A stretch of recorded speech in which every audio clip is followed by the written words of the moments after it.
കർത്താവായ യേശുക്രിസ്തുവിന്റെ അത്ഭുത നാമത്തിന് സ്തുതി. സഹോദരൻ ജോയ് തോമസിന്റെ സന്ദേശങ്ങളിൽ നിന്നും പരിഭാഷപ്പെടുത്തിയ പ്രഭാത ധ്യാനത്തിലേക്ക് ഏവർക്കും സ്വാഗതം.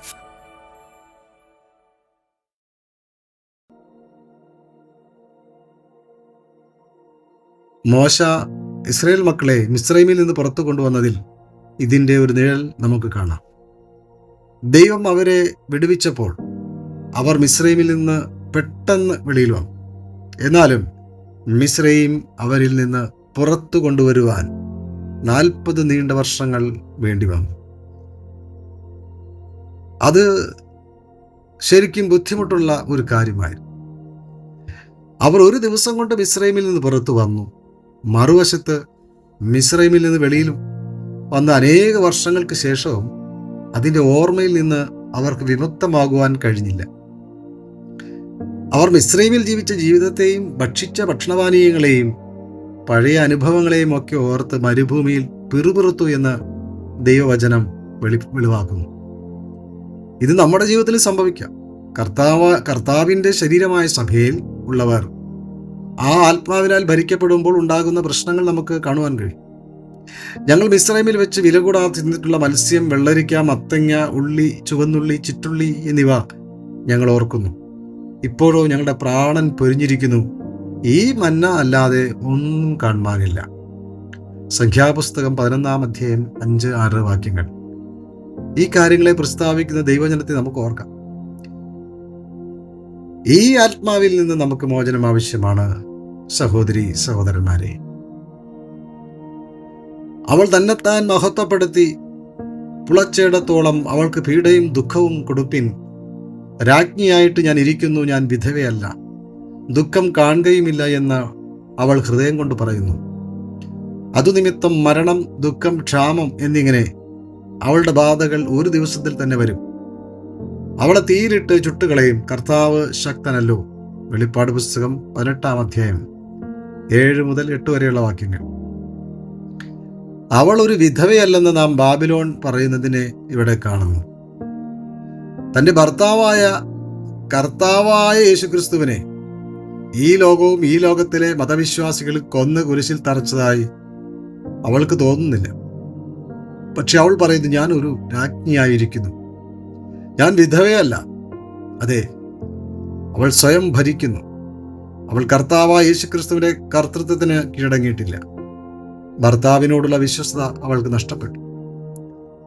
ആ ഭർത്താവിനോടുള്ള ബന്ധം അവൾ ഓർക്കുന്നില്ല. ജീവിതത്തിൽ അവൾക്ക് അവളുടെ ശരിയായ ലക്ഷ്യം നഷ്ടപ്പെട്ടു. ഇത് വീണ്ടും ബാബിലോണിന്റെ ഒരു തത്വമാണ്. അതെ, അത് വളരെ അപകടകരമായ ഒന്നാണ്. പ്രിയമുള്ളവരെ, കർത്താവായ യേശുക്രിസ്തുവിനോട് നാം വിശ്വസ്തരായിരിക്കണം. ഒരു ഭർത്താവിനായി നിയമിക്കപ്പെട്ടവരാണ് നാം. നമ്മുടെ ജീവിതത്തിൽ നമ്മുടെ മനോഭാവം അതായിരിക്കണം. അവൾ സ്വയം പ്രശംസിച്ച് ഞാൻ വിധവയല്ലെന്ന് പറയുന്നു.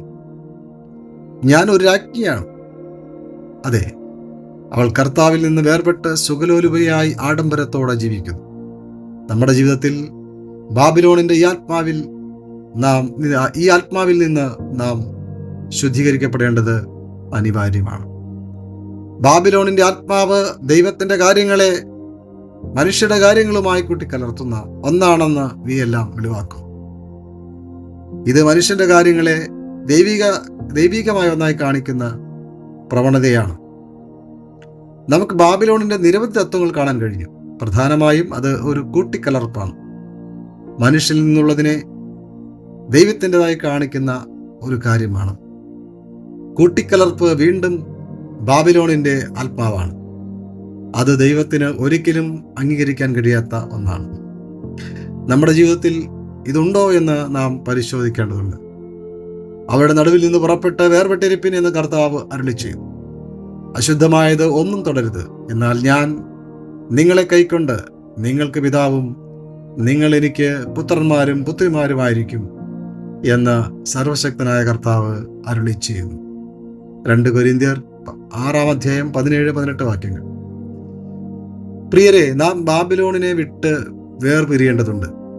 ഈ ബാബിലോണിയൻ ആത്മാവിൽ നിന്നും വ്യവസ്ഥിതിയിൽ നിന്നും വേർപിരിയേണ്ടത് അനിവാര്യമാണ്. ദൈവം നമ്മെ അംഗീകരിക്കുന്നുള്ള മാനദണ്ഡം അതാണ്. ദൈവം ഒരിക്കലും തൻ്റെ സഭയെ ഒരു മിശ്രിതമാക്കാൻ അനുവദിക്കില്ല. നമ്മുടെ ജീവിതത്തിൽ നാം ഇത് വ്യക്തമായി കാണേണ്ടതുണ്ട്. ബാബിലോണിന്റെ ആത്മാവിൻ്റെയും ജഡത്തിൻ്റെയും കാര്യങ്ങളെ എടുത്ത് കൂട്ടിക്കലർത്തുന്നു. അവൾ മനുഷ്യന്റെ കാര്യങ്ങളെ ദൈവത്തിന്റെ കാര്യങ്ങളെ പോലെ കാണിക്കുന്നു.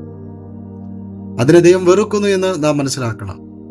വേറൊരു ശബ്ദം സ്വർഗത്തിൽ നിന്ന് പറയുന്നതായി ഞാൻ കേട്ടത്, എൻ്റെ ജനമായുള്ളവരെ, അവളുടെ പാപങ്ങളിൽ കൂട്ടാളികളാകാതെയും അവളുടെ ബാധകളിൽ ഓഹരിക്കാരാകാതെയും ഇരിപ്പാൻ അവളെ വിട്ടു പോരുവിൻ. വെളിപ്പാട് പുസ്തകം 18-ാം അധ്യായം 4-ാം വാക്യം. ബാബിലോണിയൻ വ്യവസ്ഥയിൽ നിന്നും ആത്മാവിൽ നിന്ന് നാം പുറത്തു വരണമെന്ന് വചനം വ്യക്തമാക്കുന്നു.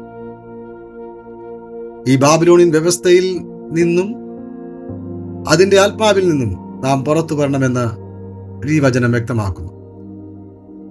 സ്വർഗത്തിൽ നിന്ന് മറ്റൊരു ശബ്ദം ഞാൻ കേട്ടു. അത് നാം ഇവിടെ വായിക്കുന്നു. ഇതിൽ നിന്നും നമ്മുടെ ആന്തരിക മനുഷ്യനിൽ നാം ചില കാര്യങ്ങൾ പഠിക്കണമെന്ന് ദൈവം ആഗ്രഹിക്കുന്നു. ജീവനുള്ള ദൈവത്തിന്റെ കാര്യങ്ങളെയും മനുഷ്യന്റെ കാര്യങ്ങളെയും നാം വിവേചിച്ചറിയണമെന്ന് ദൈവം ആഗ്രഹിക്കുന്നു.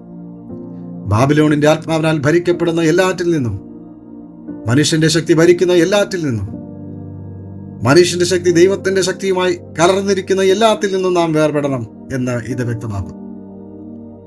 ഇന്ന് പല സഭകളിലും നാം കാണുന്നത് ഇതാണ്. മനുഷ്യന്റെ ശക്തി ദൈവത്തിന്റെ ശക്തിയുമായി കലർന്നിരിക്കുന്നു. മനുഷ്യന്റെ കഴിവ് ദൈവത്തിന്റെ കഴിവുമായി ഒന്നു ചേർന്നിരിക്കുന്നു. ദൈവവചനം മനുഷ്യന്റെ വചനവുമായി കലർന്നിരിക്കുന്നു. ദൈവവചനം മനുഷ്യന്റെ വചനമായി കലർന്നിരിക്കുന്നു. മനുഷ്യന്റെ അഭിപ്രായങ്ങൾ ദൈവവചനവുമായി കലർന്നിരിക്കുന്നു. പ്രിയരെ, നമ്മൾ വളരെ ശ്രദ്ധാലുക്കളായിരിക്കണം. അതുകൊണ്ടാണ് തുടക്കത്തിൽ ഞാൻ പറഞ്ഞത്, മനുഷ്യന്റെ ശബ്ദവും അഭിപ്രായവും കർത്താവിന്റെ ശരീരമായ സഭയെ ഭരിക്കാൻ നാം അനുവദിക്കരുത്. ശരീരത്തെ ആശയക്കുഴപ്പത്തിലാക്കുന്ന ഒരു മിശ്രിതവും നാം സ്വീകരിക്കരുത്. പ്രിയമുള്ളവരെ, ദൈവം ഇതിനെക്കുറിച്ച് ദൃഢനിശ്ചയം ഉള്ള ദൈവമാണ്. ആകയാൽ ക്രിസ്തുവിന്റെ ശരീരത്തിൽ നമ്മുടെ വഴി കണ്ടെത്താൻ നാം ശ്രമിക്കരുത്. നാം നമ്മുടെ സ്വന്തം ഇഷ്ടം ചെയ്യുക സാധ്യമല്ല. ഈ കാര്യത്തെ മനസ്സിലാക്കുവാൻ ദൈവം നമ്മെ സഹായിക്കുമാറാകട്ടെ. ആമേൻ.